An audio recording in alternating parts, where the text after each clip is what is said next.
இனிய மாலை வணக்கம் அன்புக்குரிய மாணவர்களே. இன்றைக்கி ஒரு அற்புதமான குறள் பார்க்கலாம். உடையார் முன் இல்லார் போல் ஏக்கற்றும் கற்றார் கடையரே கல்லாதவர். உடையார் முன் இல்லார் போல் ஏக்கற்றும் கற்றார் கடையரே கல்லாதவர்.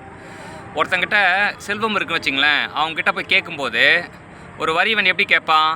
தாழ்ந்து கேட்பான், பணிந்து கேட்பான். பணிந்து கேட்கும்போதே அந்த செல்வம் வந்து கனிந்து கொடுத்துருவான் அப்படின்னு தெரிஞ்சுக்கலாம்.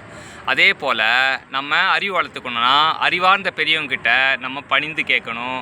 அப்போ தான் வந்து நம்ம வந்து அறிவு வளர்த்துக்க முடியும். ஆராய்ச்சி நோக்கில் அவங்ககிட்டருந்து எடுத்துக்கூடாது. ஃபஸ்ட்டு கற்றுக்கும் போது பணிந்து கேட்கணும். அதுதான் வந்து கற்றுறதுக்கான சிறப்பு.